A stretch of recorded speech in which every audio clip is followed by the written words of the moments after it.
राधे राधे, जय माता की भक्तों।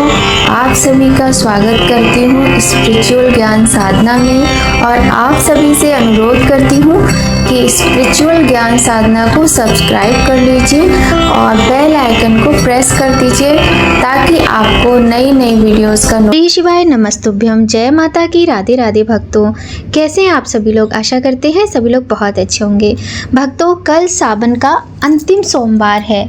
4 अगस्त 2025 को श्रावण मास का अंतिम सोमवार है और जो लोग भी श्रावण मास के सोमवार का व्रत करते हैं वो इस दिन सावन के सोमवार का उद्यापन करेंगे, क्योंकि उद्यापन के बिना कोई भी व्रत पूर्ण नहीं माना जाता है।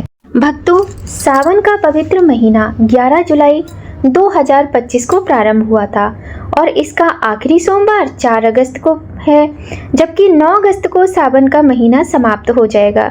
इस दौरान अपने आराध्य की कृपा पाने के लिए और उनको प्रसन्न करने के लिए, अपनी मनोकामनाओं की पूर्ति के लिए श्रावण मास के सोमवार के व्रत हम सभी भक्तगण करते हैं।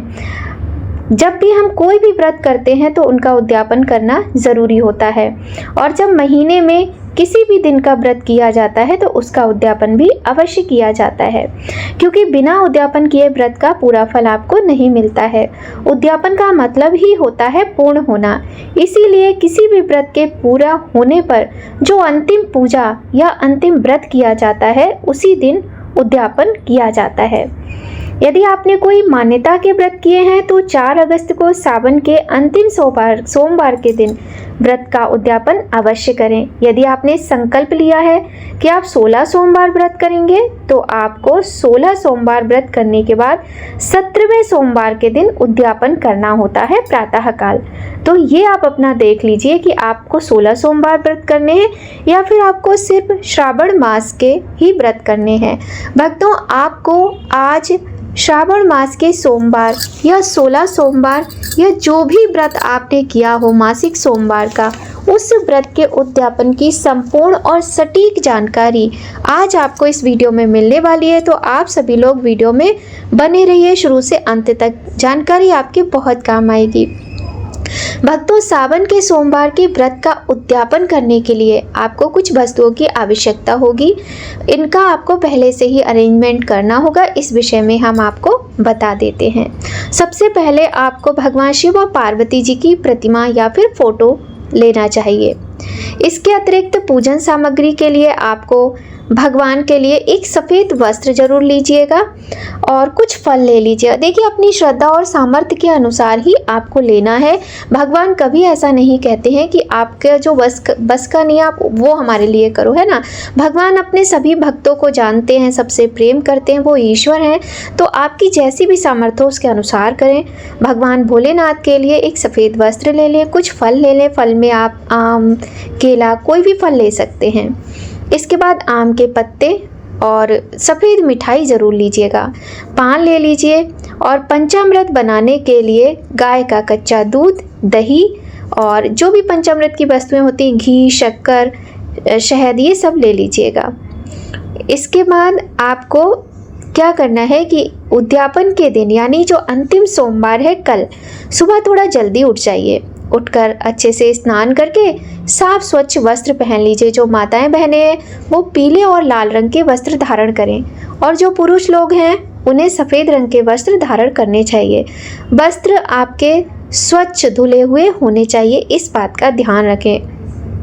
अब बात आती है कि जो उद्यापन है वो मंदिर में करें या घर में करें। तो देखिए, आप अपनी सुविधा अनुसार कहीं भी कर सकते हैं, मंदिर में भी और घर में भी। अगर आप किसी पुरोहित से कराना चाहते हैं तो उनसे करा लीजिए। अगर आप स्वयं करना चाहते हैं तो आप स्वयं कर लीजिए, क्योंकि इसमें कोई बहुत बड़ी विधि आपको नहीं करनी होती है।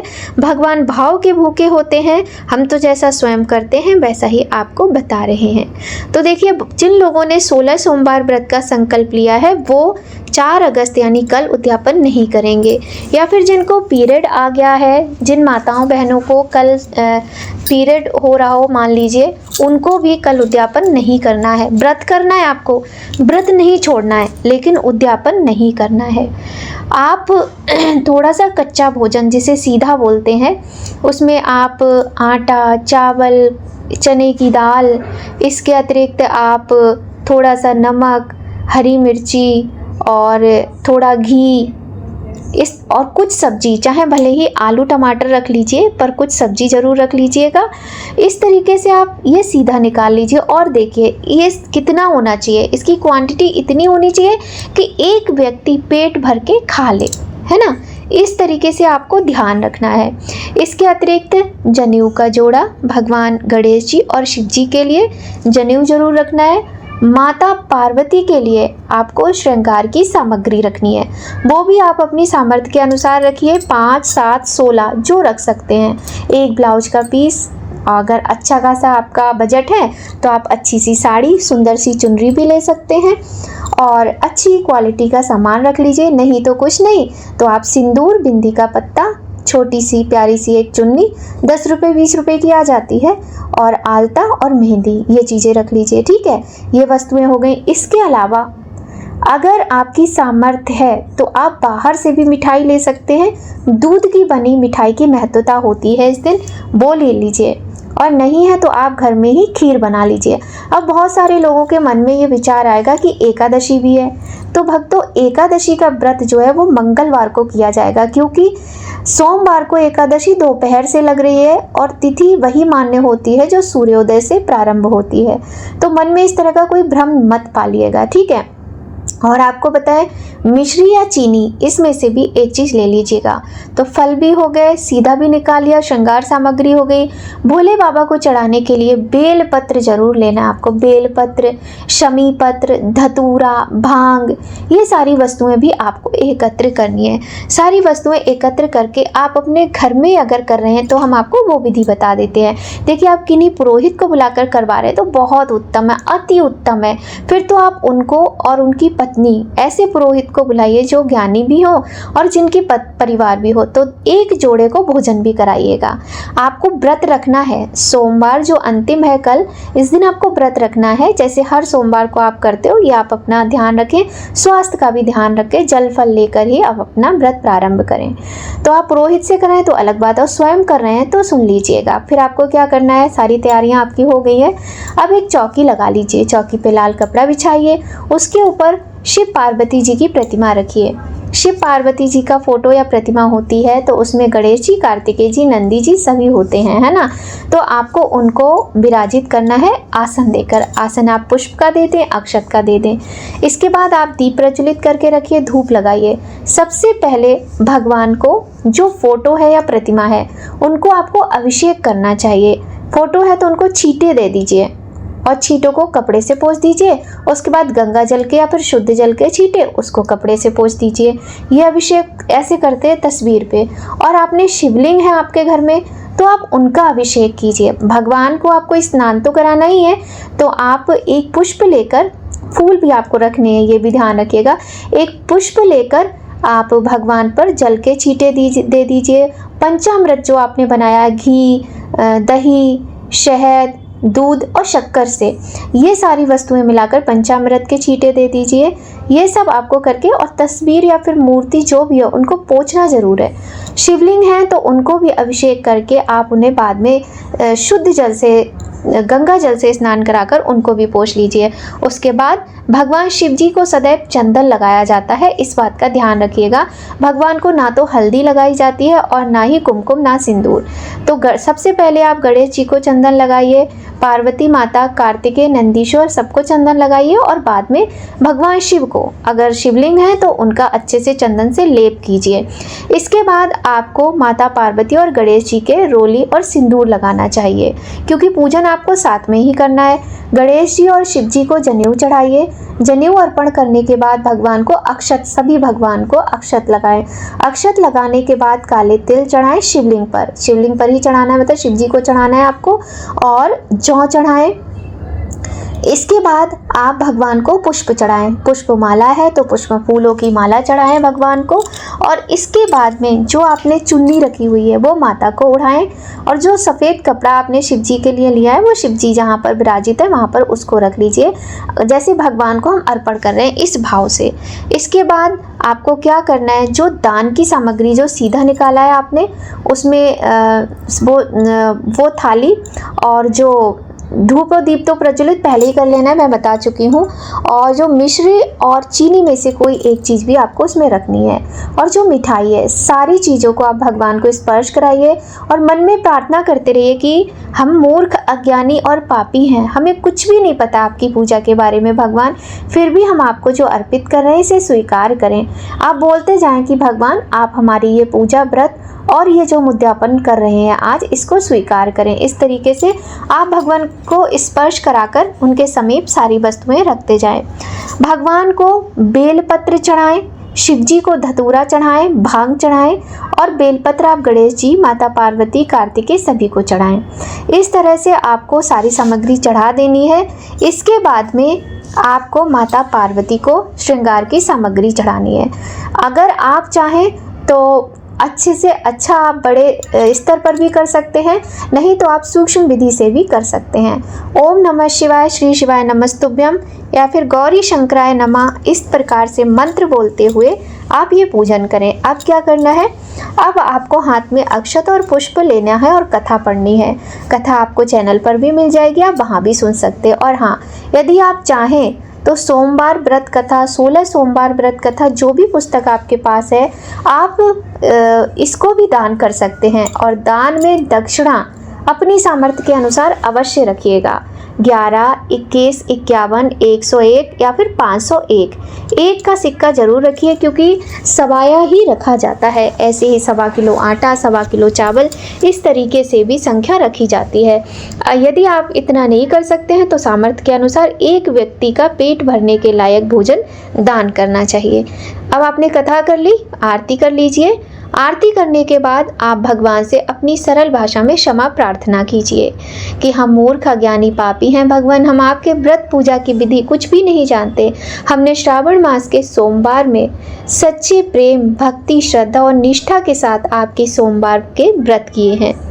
यदि हमसे गलती से कोई अपराध या भूल हो गई हो तो हम आपके बच्चे हैं, हम आपके दास हैं, ये समझकर हमें क्षमा करें और हमारा व्रत स्वीकार करें। अब नेक्स्ट लाइन आपकी होगी कि और आज इस पवित्र श्रावण मास का अंतिम सोमवार है, और अंतिम सोमवार के दिन हम आपके इस सोमवार के व्रत का, या 16 सोमवार आपके रहे हो पहले से ही तो आप वो भी बोल सकते, नहीं तो श्रावण सोमवार व्रत का उद्यापन कर रहे हैं, इसको स्वीकार करें। ठीक है, इस तरीके से बोलते हुए भगवान के आगे मस्तक नवाएं, हाथ जोड़ लें। अब आपको क्या करना है, देखिए पूरे दिन तो आपको व्रत करना ही है, ठीक। और ये जो सामग्री आपकी रहेगी, आप जाकर मंदिर में पंडित जी को दान कर दीजिए। मंदिर में पंडित जी को दान करना बहुत अच्छा रहेगा। ये सामग्री पूजा की है तो इधर उधर नहीं पड़ी रहनी चाहिए, और हर मंदिर में पंडित जी बड़े ही प्रेम से ले लेते हैं, ऐसा नहीं है कि वो नहीं लेंगे। इस तरीके से आपका हो जाता है उद्यापन। उद्यापन में कोई बहुत बड़ी चीज़ नहीं है। और देखिए, यदि आप अपने घर से दूर रह रहे हैं, जैसे पढ़ने वाले लड़के लड़कियां हैं, हॉस्टल में रह रहे हैं, उन्होंने व्रत किए हैं, तो उनको क्या करना है यह भी जान लीजिए।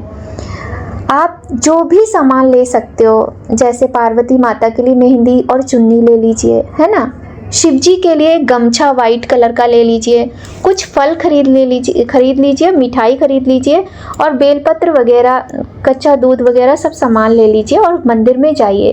पंडित जी से संकल्प करवा लीजिए कि पंडित जी हम उद्यापन कर रहे हैं। वो संकल्प करके आपको बता देंगे कि आपको वही शिव जी पर आपको दूध चढ़ाना है, पंचामृत जल चढ़ाना है, चंदन लगाना है, बेलपत्र चढ़ाना है, सारी सामग्री चढ़ानी है, और जो भी सामान होगा आप वहाँ चढ़ाकर पंडित जी को या फिर देकर, जैसे भी पंडित जी आपको बताएं, उनके चरण स्पर्श कर लीजिए। हो गया आपका उद्यापन बड़े ही आसान से। तो जो लोग हॉस्टल में जो बच्चे रहते हैं, जो अपने घर से दूर रहते हैं, उन्होंने व्रत किए हैं, वो ऐसे उद्यापन कर सकते हैं। उद्यापन ज़रूर करना चाहिए। अब बात करते हैं जिन्हें पीरियड्स आ गया है, वो कब करेंगे उद्यापन। तो आप जो अगला सोमवार आएगा भादों का, इसको मत कीजिएगा जब, क्योंकि कृष्ण पक्ष रहेगा।